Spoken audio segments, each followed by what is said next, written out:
everyone, I'm Dave Parker with Virginia Found. Today we are exploring the lower eastern shore, especially the area around Cape Charles. The eastern shore is truly one of the most unique areas in all of Virginia. The waterman culture is a big part of the character here. It still relies heavily on the seafood industry, and it's a very rural region. But still, there are more opportunities here for outdoor adventure. There are more businesses here catering to the tourists, and well, that means more restaurants and more options for lodging. But if you want to feel like you are getting away from it all, you need to explore the eastern shore.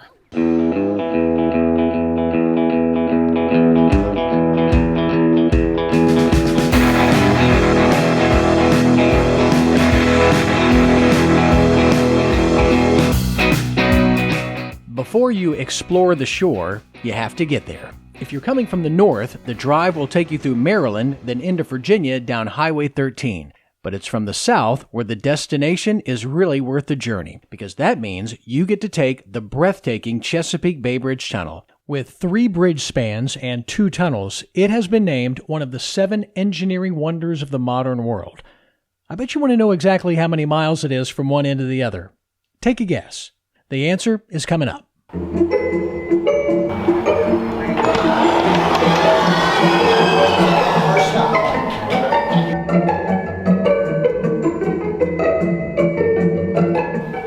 So we're here at the Eastern Shore Welcome Center. It's been one person after another. I'm here with H.H. Scott. He's one of the Welcome Center staff. What's the most popular question you get here? I would say, how long is the Chesapeake Bay Bridge and Tunnel? Do you ever change the answers? No. And it is how long? 17.6 miles.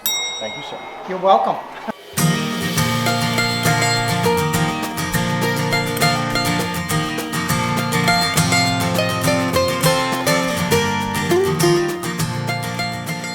For my first night in Cape Charles, I'm staying in downtown Cape Charles at the traditionally classic Bay Haven Inn.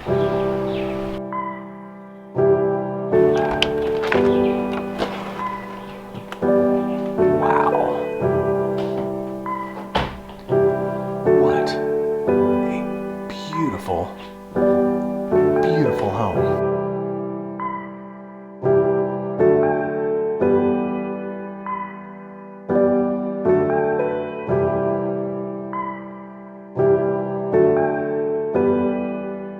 The Bay Haven Inn of Cape Charles was built in 1906, which means as of today, it's about 113 years old. It was initially given to these people as a wedding gift. I think my wife and I got a gravy boat. Depending on what city you're in the world, that might determine how you actually get around in that city. Maybe it's by bicycle or a car, maybe taking public transportation. But in Cape Charles, Virginia, it's the golf cart. Here we go. Look both ways. Here's what you need to know about golf carts around Cape Charles. First, they're everywhere because they fit the size of the town. There are almost as many golf carts as boats. To rent or drive one, you have to have a valid driver's license, and they can only be operated on roads rated for up to 25 miles per hour. As far as cost, it's going to be around $35 to $40 per day for a 2-person cart, a little more for a larger cart. Expect to spend around $100 for a weekend rental, and anywhere from $225 to $300 if you need it for your week-long stay. There are a few different companies in town that offer rentals so you can compare prices. Of course, since they're called golf carts, you can use them for golf in Cape Charles. There are 2 spectacular courses. One is an Arnold Palmer course, the other a Jack Nicklaus. But due to conservation efforts, the Nicklaus course has been trimmed down to 9 holes for a total of 27 holes between the 2 courses. But still, Golf Digest has named these courses among the best in the state of Virginia, and Golf World ranked Bay Creek 12th in its list of top golf resorts in America. This whole area of Cape Charles around the golf courses is like a different world from the rest of the lower eastern shore. Even if you don't play golf, it's worth visiting just to see the large homes and the sculptures. Literally back on the other side of the tracks, for my first outing on the cart, I was headed to dinner at the Shanty. I think we found it. That's cool.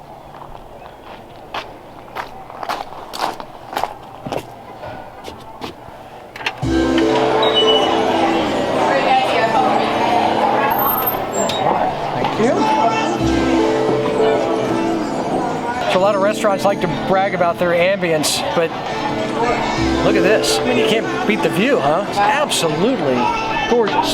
Sunset, by the way, coming up here in just a couple hours.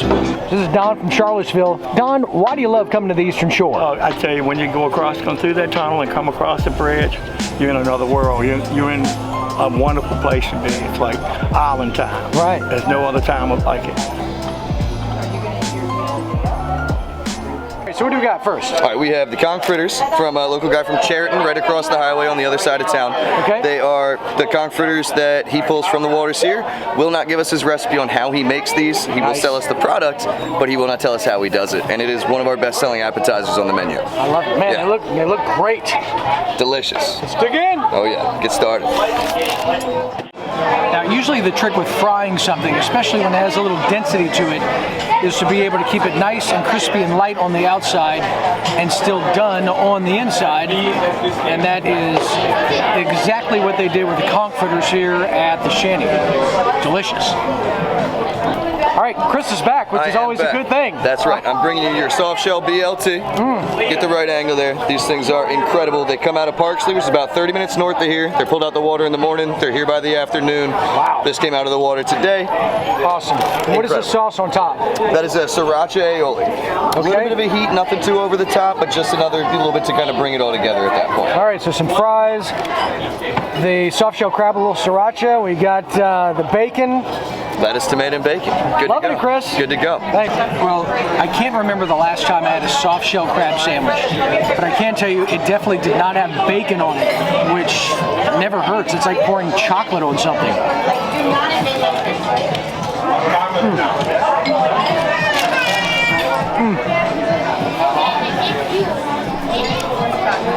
Better than as good as I remember. That was great. The bacon and the crispiness of that soft shell crab. Fantastic. Now, Chris didn't say this, but I can swear there's some Old Bay seasoning on those French fries. Love it. What we're doing it to wrap your meal here at the shanty is a piece of our homemade key lime pie. Some of the best I've had. I want you to take the test and tell me what you think. Okay. All right.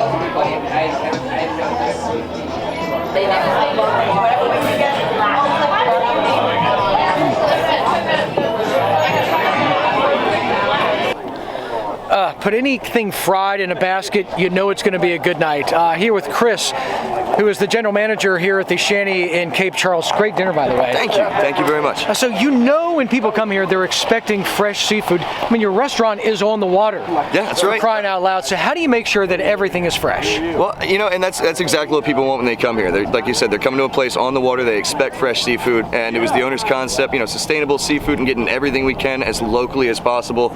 So it starts there. We get our fish locally before we branch out to a company in Virginia Beach that fishes off the Virginia Beach edge. Yep. And then from there, you know, greens are the same thing. Any vegetables we try to get sourced from local farms before we do anything else.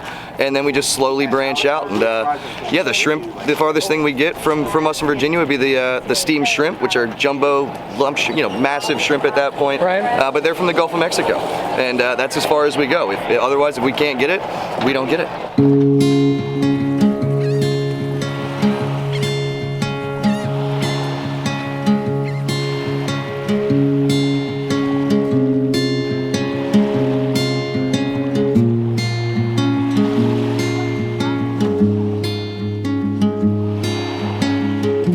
The sun has gone down over the Chesapeake Bay. It's now after 8:30.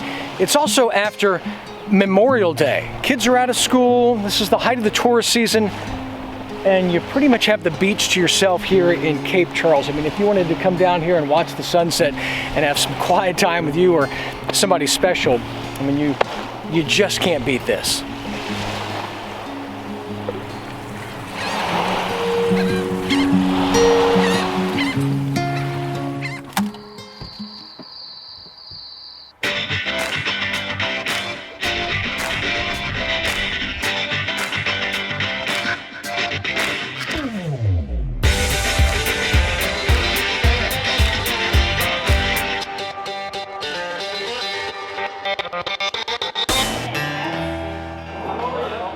But your thoughts will soon be wandering where they always do when you Every town in America seems to now have a brewery, and Cape Charles is no exception. The first and only in town is Cape Charles Brewing. You'll find a full menu and a great beer selection. And if you'd like to kick it up a notch, there's now Cape Charles Distillery downtown, whose products you can also find in ABC stores across Virginia. They're bubbling pretty good, you know?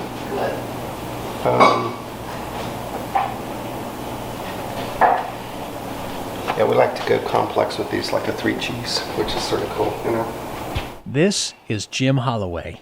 He and his wife Tammy own the Bay Haven Inn.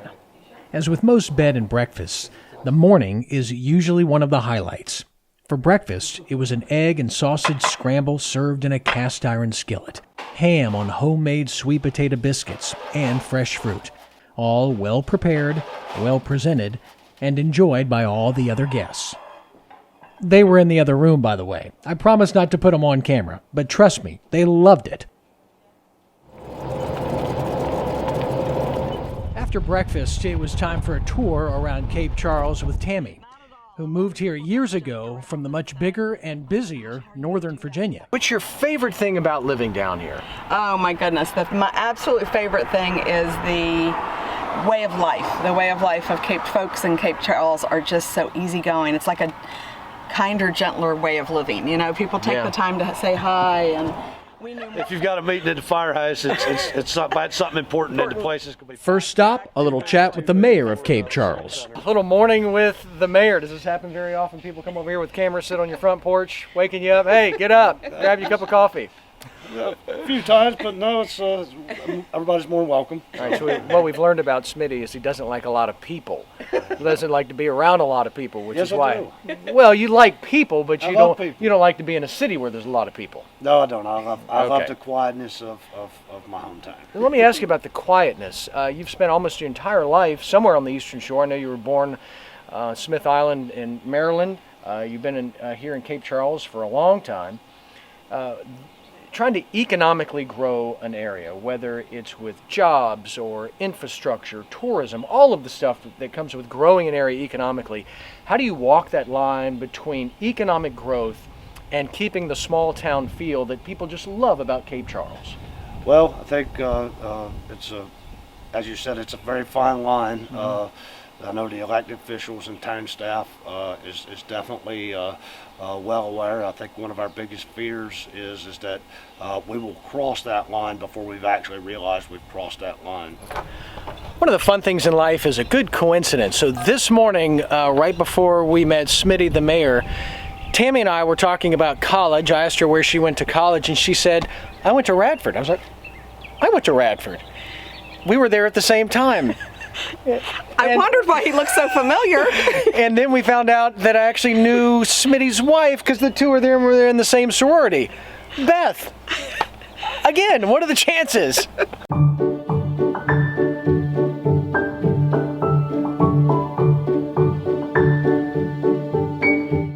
Well, it's a beautiful Saturday in the summer here on the beach in Cape Charles.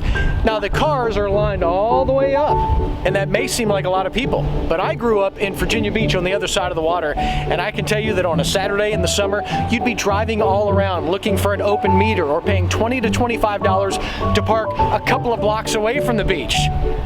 This ain't nothing. Actually, this is great.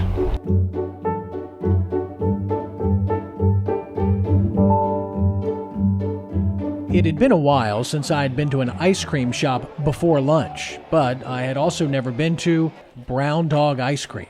It's one of the top 10 ice cream shops in the entire country, with flavors like Brown Dog Milk Chocolate, Latte Chip, Barely There Cookies and Cream, and something called Happy Birthday Scout. This was turning out to be a pretty good morning. They were even making donuts and cinnamon rolls when I was there. But it's the ice cream they're famous for, so it's a must-eat when in Cape Charles. And they restored this to a little bookstore. With my tour time with Tammy just about up, I wanted to go see a town about 20 minutes from Cape Charles, meant more for quiet, peaceful living than tourism. Huh.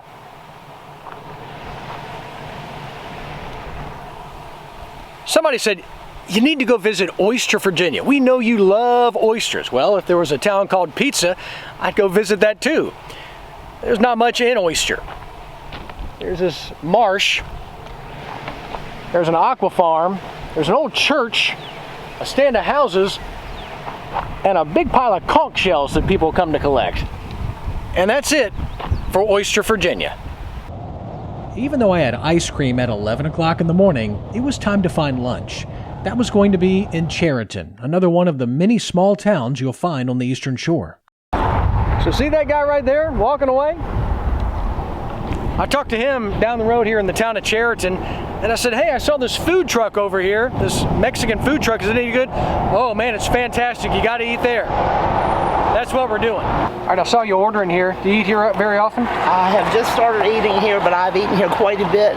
My friends and I love it. And you live just across the street, right? Yes, it's excellent. Very good food. So you order here. The gentleman with whom I spoke, he said, get the steak quesadillas. You order here,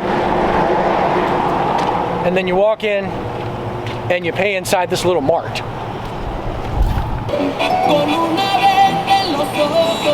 The steak quesadilla. $6. Well, unfortunately, I'm going to have to wait a little while before I eat my steak quesadillas out of that food truck back in Chariton, because I have got to be at a kayak tour where we head up to Vineyards. So I guess I'll be eating my food in the parking lot before getting in the kayak. Okay, I see water. Should be getting close to the kayak place.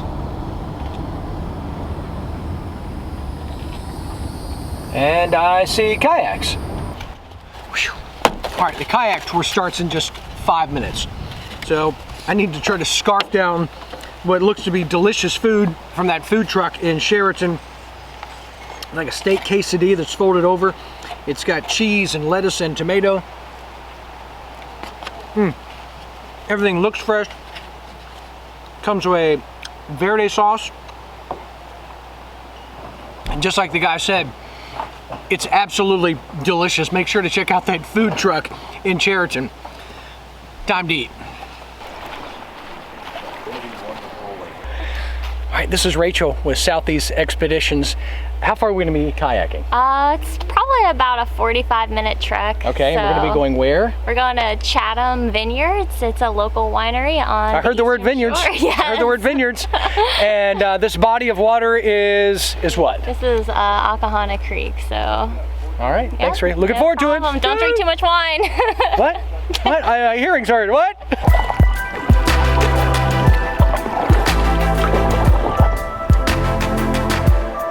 Boy, one of the interesting things we noted earlier is if this had been like Lake Gaston or Lake Anna, Smith Mountain Lake, other big recreational lakes in Virginia, there would be dock after dock after dock. But here in this part of the Eastern Shore, thanks to conservation efforts, you pretty much have the place to yourself.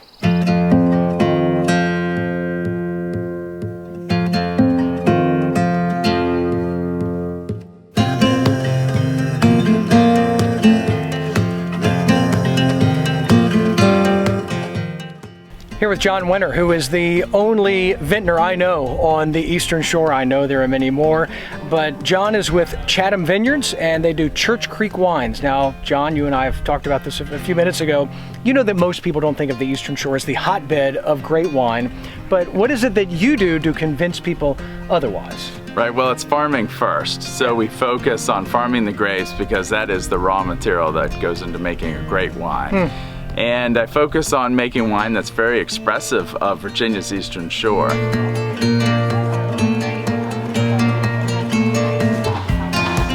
I usually don't like rosés, but it's so light, refreshing, and especially on a summer day. It's good stuff.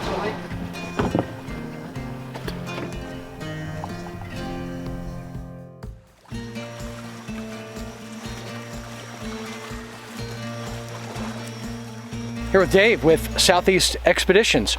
Awesome day on the water, by the way. It's fantastic out there. That was great. You know, in Napa, they do bike tours to go to the vineyards. Here on the Eastern Shore, nothing but kayak. First place in the world we ever did it. Yeah, we were the first kayak winery tour anywhere in the world, right here in little Nassawattix Creek. Groundbreaking, but not really, because it's on the water. Hey, you know, people talk about navigating the waters, but you know what we had today out on these creeks, it's so much different because you're navigating crab pots and clam pots and all kinds of stuff. It's really an interesting, eclectic way to see this part of the Eastern Shore, isn't it? What's really so special is we're working out of this beautiful old wharf here in Bayford, and this is a place where watermen have been actively, fishing and crabbing and clamming and oystering for centuries. Yeah. And so while we're out there, like you said, you have these other guys working the water. I mean, this is a real working waterfront all day, every day. So yeah, we've got crab pots and we've got oyster beds and you've got clam beds. You got to know kind of what's going on out there, and it keeps it interesting as a guide, really. Sure. Every trip's a little different. After a little wine on our minds, it was time for a night very different from the one I had the night before. You know, last night we were at the Bay Haven Inn, super plush, a great place. A little different tonight. Tonight we're going to be tent camping at the Cherrystone Campground. This is Cherrystone Campground. It's about 15 minutes outside of Cape Charles, spread over 300 acres with over 700 campsites. The place is just huge. Part campground, part amusement park. 100% family entertainment. Not only do you have access to a beach, but there's pools, miniature golf, shuffleboard, this humongous bouncy thing, lots of activities for the kids, and row after row of campers, tents, cabins, and permanent sites.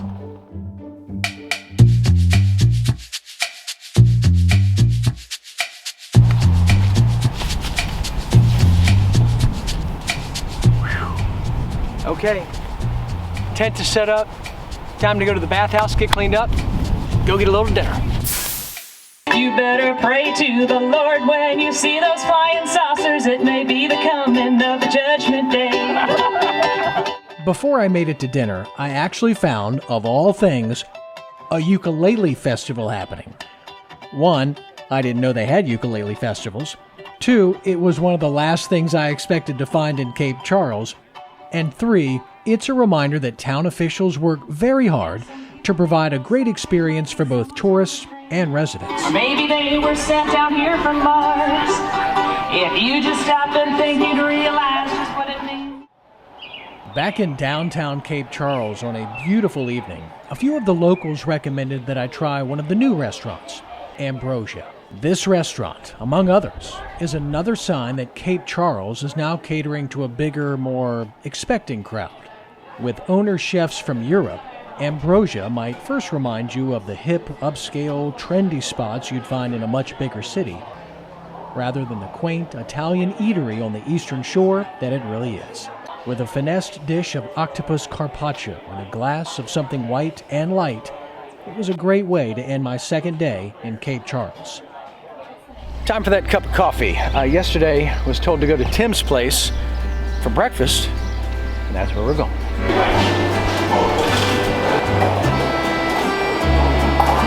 As much as I love grits, it's not really a standalone thing. Grits are for mixing with your eggs, putting on your toast, or dipping your bacon in.